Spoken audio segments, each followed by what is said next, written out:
Good evening, lads and ladettes. So today's is Barrenland's Pyrite Gorge. So Crown Slayer is enemy numero uno. Daily contract is Strategic Dispatch, which screws you over big time. And to top out my 8, I'm going with Anti-Clustering, Inertia, Last Line of Defense, and High Value Target. Now, I have gone through this with this group. Anything you can bring that is better than what you see is going to be better. So I've got Utage, Matoimaru, both with skill 2.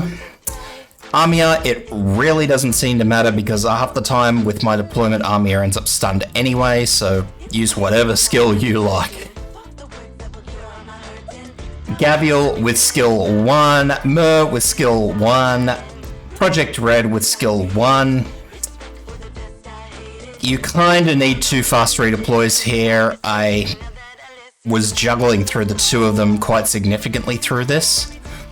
And without Yato, for example, or even without other vanguards, it makes life really, really difficult without having 2 fast redeploys. If you've got Phantom, for example, that's going to be really beneficial for you because you can just use this shadow. Poppycar, Midnight, Melantha. Castle I kind of use as just a cheap deploy to bait Crown Slayer's jump. And Thermite I actually drop on Crown Slayer, so get those drones out, ladies and gents. So we shouldn't need any 6 stars for this, guys. If you've got 6 stars, bring 1 along, bring 2 along, bring a half a dozen, who cares?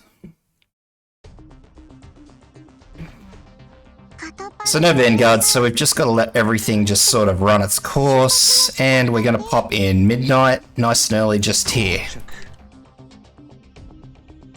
And then after that, we're going to deploy Poppycar.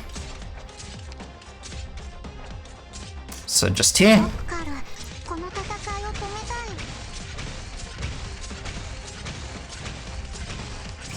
Next in, we're going to deploy Gavial, so just here.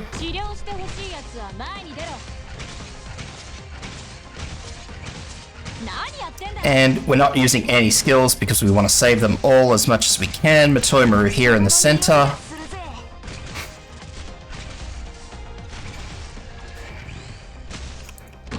Catch this second sniper. And just wait for all this to clear up. And once that starts looking clear-ish, we can yank her out. We're going to pop in Matoimaru just here. And now we're going to do a quick little 1-2. I'm going to grab that sniper.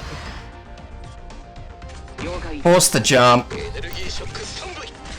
Note that I've used Castle facing up, so Castle will get a couple of hits on Crown Slayer, not a lot. I've dropped in Thermite in the next space, and I'm going to use everybody's skills here. And following that, once everything is said and done, I'm going to wait until 16 deployment points, and then I'm going to drop in Mer. Alrighty, so 1, 2, 3. I'm going to leave Castle in until Castle goes down because I want to delay as much as humanly possible. I'm going to wait until that sniper gets a little bit closer because I don't want them shooting at Mer, or I want as minimum shots as possible, so that'll be good enough.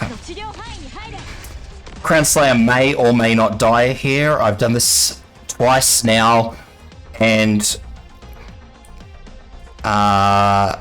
twice Crown Slayer has gotten away, so this will be the first clear where I've actually got Crown Slayer down. So, and then after this, we're going to deploy Armia.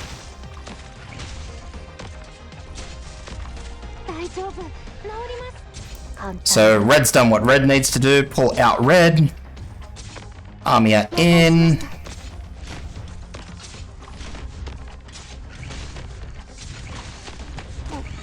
We're saving Melantha's skill.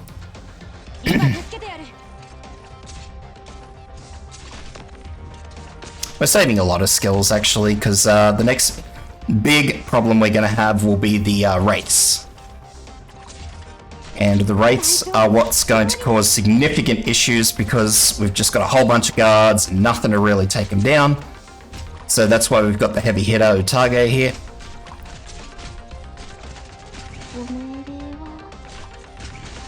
So I'm just going to deploy gravel here to take care of that sniper.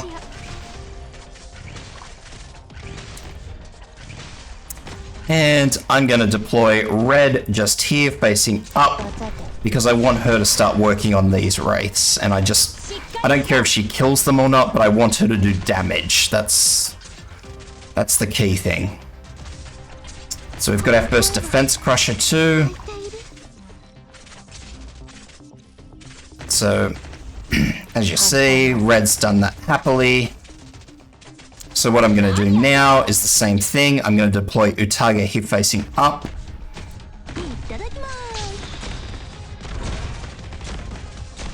And then I am going to just wait until they come out. I'll use all these skills. I'll leave Utage there just because the skill's still cycling. That's fine. Pull her back out.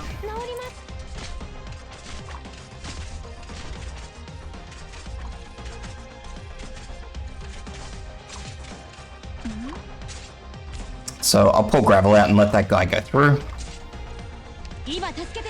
Fast forward it a little bit. And here comes some more wraiths. So I'm going to use Midnight skill and Melantha's skill.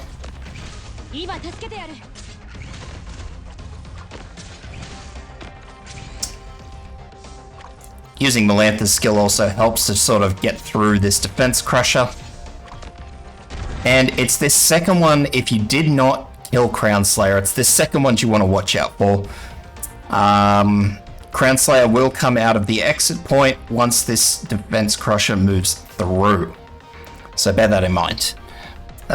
So just as a point of reference, what you want to do is, as you can see, Utage is not ready. So Crown Slayer will come out. She'll sit in this spot just behind Midnight for I'm not too sure how long, but while she's sitting on that cell, what you want to do is you want to deploy gravel facing back towards the defense point, and then you want to deploy red just here.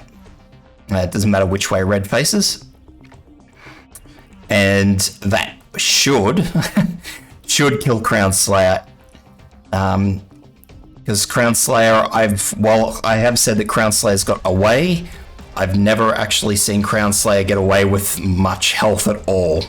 So the two of them attacking Crown Slayer will finish the job quite easily. So just in case you didn't get her down, that's how you get her down from there.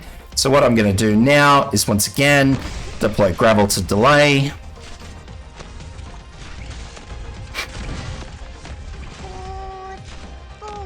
Popular tends to die here. I have no idea how to sort of prevent that. So I'm actually going to leave gravel here because I want her to keep taking the stuns from these guys. Popular got away this time, thankfully. Probably because Melantha did all the extra damage. So as you see, we've got more wraiths coming. And we have wraith leaders up the top. So we're going to do skill. Thankfully, Amia's skill is cycling. She's got the wraith leaders, no dramas. And that's it. So I'll just deploy Utage here to finish off that guy. Melantha just got hit, so I'll just... Thermite's ready, so I'll just deploy Thermite to finish the job. And that's it, guys. Nice and simple today. Nice simple, no 6 stars needed. Obviously, anything better you have is going to be better. But just bear in mind that the higher units you bring, the dodgier the deployment point situation is going to be for you. So just bear that one in mind. 4 stars is probably where I draw the line, except for the fast redeploys. 4 stars can carry this nice and easily, though. The only reason I've brought Armia over, say, Haze, is because Armia tends to... Armia's quite tanky for a caster. Whereas Haze is absolutely not. So that's the reasoning behind Armia over Haze. Because, as you saw, I had Armia taking a lot of those sniper hits, and she quite comfortably sat there and took the damage, so couldn't complain. In the argument of why not bring someone like, say, Yala, well, the reasoning is, once again, she's getting stunned, so why bother bringing a powerhouse like Yala when she's going to be on the ground half the time? And as I said, you can't really bring Haze because Haze just doesn't have the health to walk it off.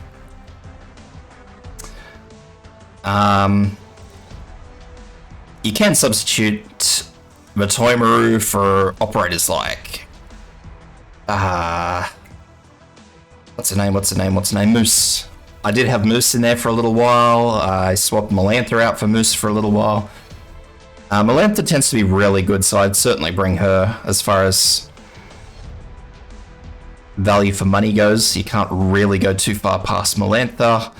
I settled on Matoimaru just because of her health, but she isn't necessary. Like I said, you can bring Moose with skill 1 or 2. Moose is quite tanky as well, actually, so she does a really good job as well. Outside of that, guys, I really hope this helps. And yeah, if it does, leave a like, subscribe, leave a comment if you've got any questions, and by all means check out my Twitch as well.